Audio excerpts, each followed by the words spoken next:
아이를 한 번 많이 낳는 다태아에 대한 질문입니다.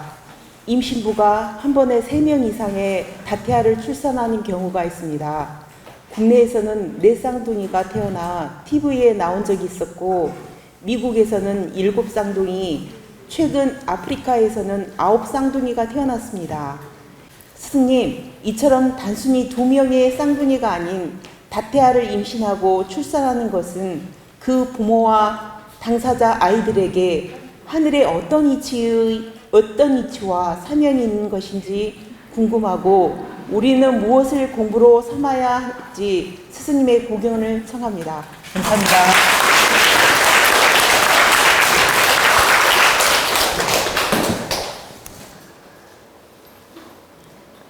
다태아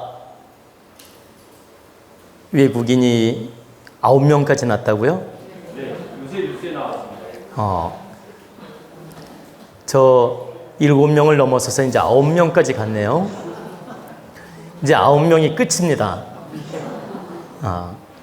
이 지상의 숫자는 9가 끝이기 때문에 9를 넘을 수는 없습니다.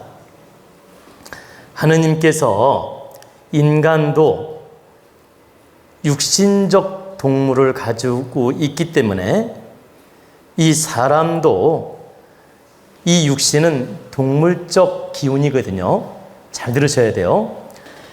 사람 영혼이 깃들어서 우리는 사람이라 하고 만물의 영장이라고 하는 것이지, 이 동물성만 보면 동물이나 사람 육신이나 다 같은 동물성을 가지고 있다는 뜻입니다. 즉, 영혼이 깃들어서 만물을 운영할 수 있는 힘이 있기에 우리는 만물의 영장이라고 표현하고 위대한 존재라고 말하는 것이지, 이 육신만 따진다면 위대할 게 없다는 뜻이에요. 이 육신은 하나의 동물성이기 때문에 하느님이 이렇게 다산형 다태아를 보여주는 것은 인간으로 태어났어도 이 동물성은 최고의 숫자 9가지도 낳을 수 있는 동물성을 가지고 있다라는 걸 보여주는 메시지일 뿐이지 여기에 어떤 사명이 있는 건 아닙니다. 육신을 가지면 일반 동물이나 사람 동물이나 이 동물성을 가지면 소나 돼지나 많이 낳는 게 아니고, 소나 돼지나 개나 새끼를 많이 낳는 게 아니고, 사람도 특별한 인연으로서 이렇게 9명까지도 낳을 수 있는 능력, 낳을 수 있는 그 인체 에너지를 가지고 있다는 걸 보여주는 것이지, 이것은 어떤 특별한 사명이 있거나 특별한 그 메시지라고 할 수가 없다. 단지 메시지라고 한다면 좀 전에 말씀드린 것처럼 육신을 가진 이상 이런 그 다양성 있게 많은 아이도 낳을 수 있다. 이런 능력을 인간 또한 가지고 있다. 이걸 보여주는 하나의 메시지라고 볼 수 있죠. 이렇게 쉽게 이해를 하면 되고, 여기에 어떤 특별한 사명이나 그런 건 아니라는 얘기입니다. 그런데 이제 7명, 9명 낳다 보니까 자연적 이 좁은 배에 많이 임신을 하다 보니까 아이가 작아질 수밖에 없고, 또 이 작은 배에 9명씩이나 임신해서 낳다 보니까 좀 미숙아가 태어날 수도 있고, 또 때로는 실패하는 경우도 생길 수 있고, 이런 건 있을 수 있는 것이죠. 이건 생리적 현상, 물리적 현상, 생리적 현상. 이건 생리적 현상이지 특별한 게 아니다. 그러면 이 사람은 한 명 임신해서 한 명을 잘 낳는 게 본연의 모습이에요. 사람은 누구나 한 명을 잘 임신해서 한 명을 잘 낳아서 한 명을 잘 키우는 게 본연의 모습이고, 2명까지는, 이 쌍태아까지는 얼마든지 있을 수 있는 것이기 때문에 그동안 많이 있었던 것이다. 그러나 본질적 에너지는 한 명을 임신해서 한 명을 낳는 게 맞다는 뜻입니다. 그게 온전한 에너지라고 할 수 있고, 그러면 쌍둥이를 낳았을 때 똑같이 성장해서 잘 커서 역할도 할 수 있지만 에너지가 분리되면서 한 명 태어난 거하고는 조금 다른 현상이 어딘지 모르게 있습니다. 우리 눈에 육안적으로 안 보일 뿐이지 그 분리된 기운이 있다라는 거예요. 그러나 99%가 정상인으로 살 수 있는 것입니다. 쌍둥이, 그리고 내 쌍둥이도 낳을 경우에 그 모든 구조를 잘 갖추면 역시 99% 정상으로 살 수 있지만 어딘지 모르게 1%는 나누어진 기운이 있다라는 겁니다. 우리 눈에 보이지 않지만 나누어진 에너지가 있다. 그리고 이제 7쌍둥이, 다산, 7다산, 그리고 9다산, 이렇게 많이 다산할 경우는, 인간은 정말 다양성인 존재임을 보여주는 것이지 여기에 어떤 특별한 것을 보여주는 건 아니다. 그래서 우리가 이걸 너무 복잡하게 이해하려고 하거나 복잡하게 생각할 필요가 없고, 그냥 하느님이 사람도 이 동물 육신을 가지면 이 정도로 큰 변화를 일으키고 이 정도로 많이 아이도 낳을 수 있고 이 정도까지도 변화를 일으킬 수 있는 에너지를 가지고 있구나, 이 정도로 받아들이면 되고, 또 두 번째 공부로 삼는다면 사람은 무한한 능력과 무한한 운영 능력을 가지고 있지만 이 동물 육신을 가지고 있는 이상 이 정도로 다양성을 가지고 있구나, 이렇게 그냥 이해하면 되고, 또 세 번째 공부로 삼는다면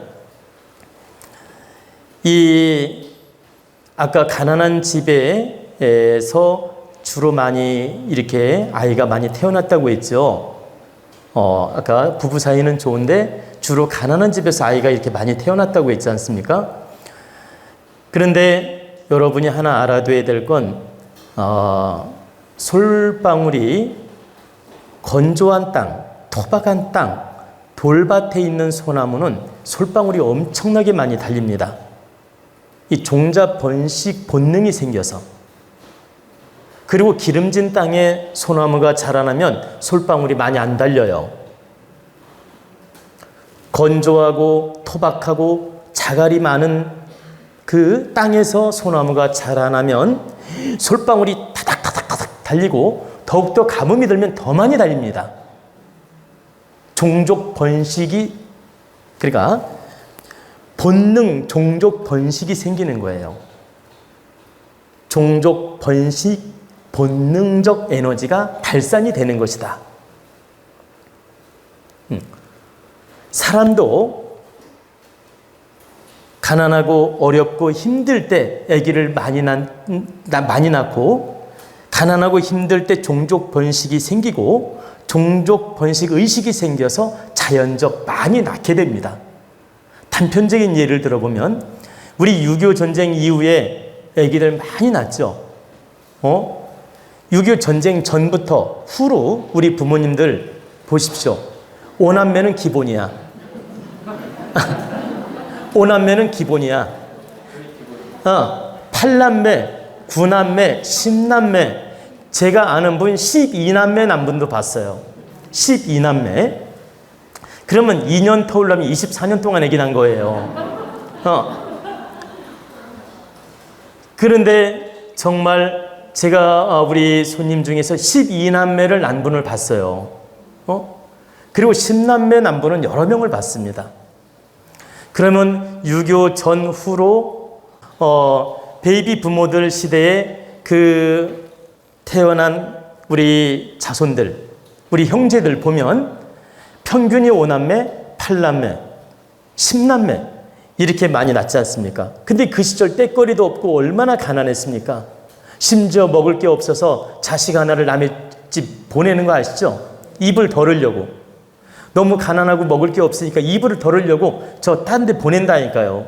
거기 일해주고. 자손을 보낸다.